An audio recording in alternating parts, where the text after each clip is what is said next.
I bet you didn't know this. In many parts of China, minors under 18 are restricted or outright barred from participating in organized religious activities. Some churches and mosques display "No under 18s" signs. Religious schools, Sunday schools, youth camps, Quran classes, baptisms for minors, and organized religious teaching for children have been heavily restricted or banned in various provinces. Now stop for a second and ask yourself why. Why would one of the fastest growing powers on earth want to limit what gets programmed into the minds of children? Because China understands something most people never stop to think about.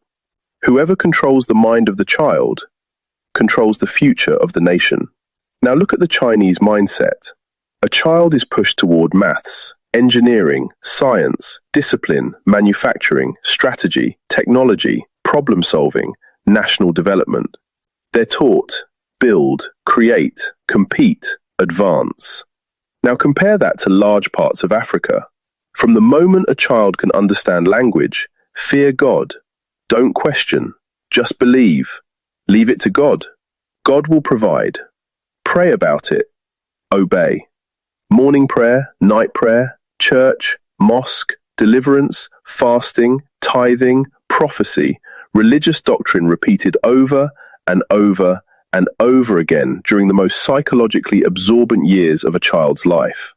And then people wonder why one society produces factories, engineers, patents, infrastructure, and global manufacturing power, while another produces dependency, fear, obedience, and emotional survival thinking.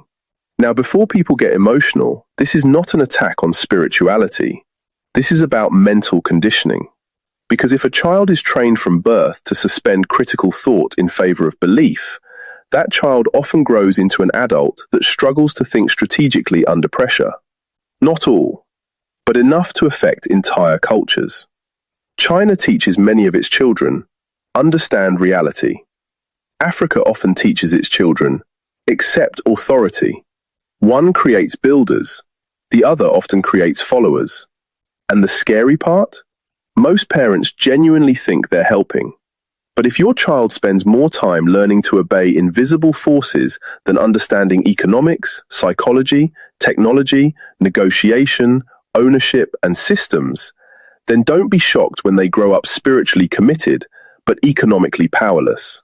Because the future doesn't belong to the most obedient minds. It belongs to the clearest thinkers.